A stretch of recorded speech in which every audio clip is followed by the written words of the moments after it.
Hello नमस्कार दोस्तों। स्वागत है आपका आपके अपने यूट्यूब चैनल सक्सेस स्टडी 3 में। और दोस्तों, आज मैं लेकर आया हूँ सामान्य विज्ञान का पार्ट 5, जिसमें हम देखेंगे सामान्य विज्ञान साइंस के 25 क्वेश्चन, जो कि बहुत ही महत्वपूर्ण क्वेश्चन है।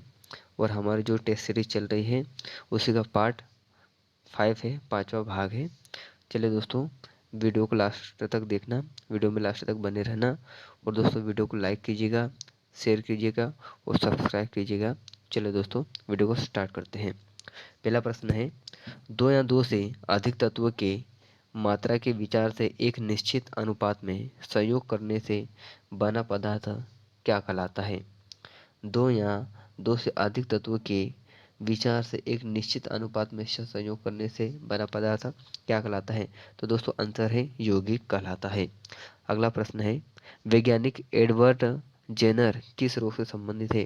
तो दोस्तों, वैज्ञानिक एडवर्ड चेचक से संबंधित है, मतलब इन्होंने चेचक की खोज की थी। चलिए अगला प्रश्न है, मानव गुर्दे में मानव मानव में गुर्दे का रोग किसके प्रदूषण से होता है?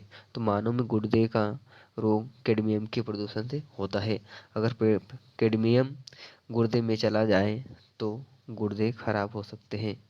चलिए अगला प्रश्न है, बीसीजी का टीका किस बीमारी से बचाव के लिए लगाया जाता है?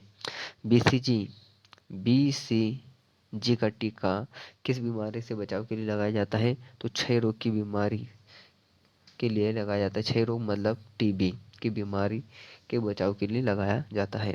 चलिए अगला प्रश्न है, प्रकाश संश्लेषण के दौरान पैदा होने वाली ऑक्सीजन का स्रोत क्या है? तो प्रकाश संश्लेषण के जो दौरान जो पैदा होने वाले ऑक्सीजन है उसका स्रोत है जल। क्या है? जल। अगला प्रश्न है, पौधे का कौन सा भाग श्वसन क्रिया करता है? तो दोस्तों, पौधे का जो पत्ती वाला भाग होता है वह श्वसन क्रिया करता है। ठीक है। चलिए अगला प्रश्न है, घरों में विद्युत की पूर्ति 220 वोल्ट पर की जाती है। 220 वोल्ट प्रदर्शित करता है औसत वोल्टेज को, मतलब जो घरों में 220 वोल्ट तक की बिजली आती है उसका अगर परसेंटेज देखें तो 220 वोल्टेज औसतन वोल्टेज होता है। चलिए अगला प्रश्न है, परमाणु के नाभिक में होते हैं। तो दोस्तों, परमाणु के नाभिक में प्रोटॉन और न्यूट्रॉन होते हैं। क्या होते हैं? प्रोटॉन और न्यूट्रॉन होते हैं। चलिए अगला प्रश्न है, एम्पियर किसका मात्रक है? तो एम्पियर विद्युत धारा का मात्रक है। किसका मात्रक है? विद्युत धारा का मात्रक है एम्पियर। अगला प्रश्न है, शरीर रचना के किस वर्गीकरण में लाबस्टर संबंध होता है? शरीर रचना के वर्गीकरण में लाबस्टर संबंध होता है। तो दोस्तों, क्रस्टेशियंस में। चलिए अगला प्रश्न है, कौन से पौधों में नाइट्रोजन स्थायीकरण की क्षमता होती है? कौन से पौधों में नाइट्रोजन स्थायीकरण की क्षमता होती है? तो दोस्तों, चना और दलहन की फसलों में, चना और दलहन के पौधों या फसलों में। चलिए अगला प्रश्न है, खाद्य ऊर्जा को हम किस इकाई में माप सकते हैं? तो दोस्तों, हम जो भोजन खाते हैं उसको हम कैलोरी में मापते हैं। किसमें? कैलोरी में। तो खाद्य ऊर्जा की इकाई कैलोरी में मापी जाएगी। चलिए अगला प्रश्न है, विद्युत धारा की इकाई क्या है? तो दोस्तों, विद्युत धारा की इकाई है एम्पियर, अभी हमने पढ़ा था। चलिए अगला प्रश्न है, कौन न तो तत्व है और न ही यौगिक? कौन न तो तत्व है न ही यौगिक? तो दोस्तों, जो वायु है वह न तो तत्व है और न ही यौगिक। दोस्तों, वायु अलग है और ऑक्सीजन अलग है। ठीक है दोस्तों।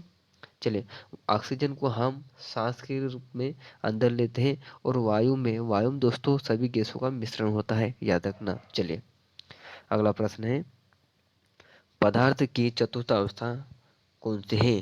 तो दोस्तों, पदार्थ की चतुर्थ अवस्था प्लाज्मा कहलाती है। अगला प्रश्न है, पुष्पों का अध्ययन क्या कहलाता है? तो पुष्पों का अध्ययन एंथोलॉजी कहलाता है, जिसमें पुष्पों का अध्ययन किया जाता है।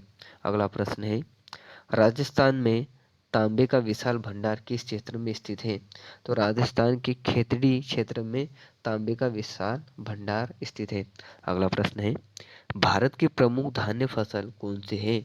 तो भारत की प्रमुख धान्य फसल चावल है।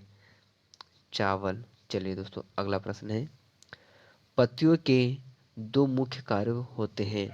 तो दोस्तों पत्तियों के दो मुख्य कार्य होते हैं, एक तो प्रकाश संश्लेषण कर भोजन का निर्माण करना और दूसरा है वाष्पोत्सर्जन करना।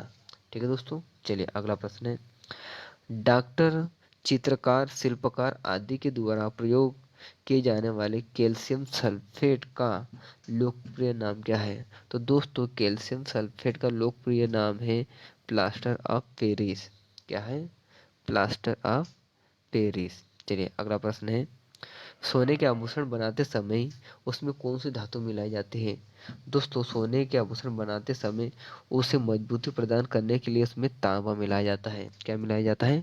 तांबा मिलाया जाता है।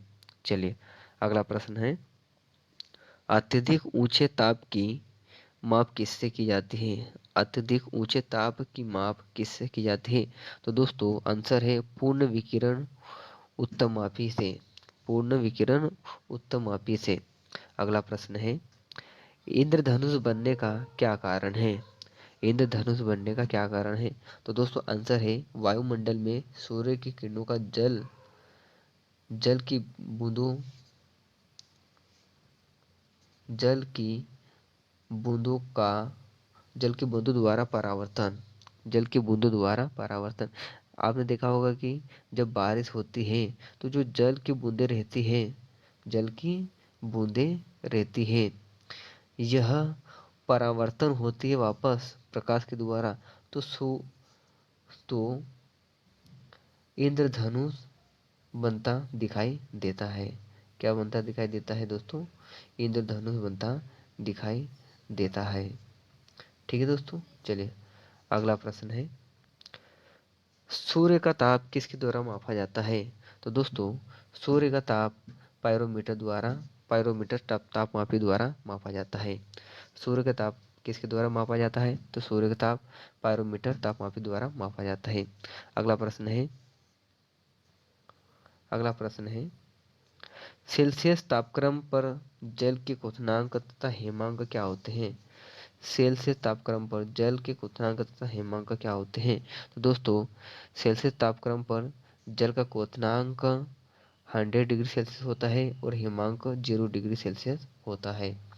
ठीक है दोस्तों, तो दोस्तों ये हमारे थे 25 प्रश्न सामान्य विज्ञान के, जो कि एग्जाम के लिए बहुत ही महत्वपूर्ण है।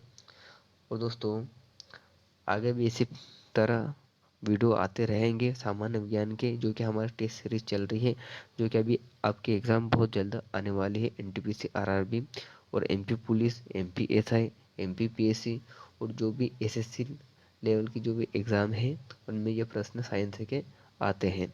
चलिए दोस्तों वीडियो को लाइक कर दीजिएगा, शेयर कर दीजिएगा और चैनल को सब्सक्राइब जरूर कर दीजिएगा। धन्यवाद।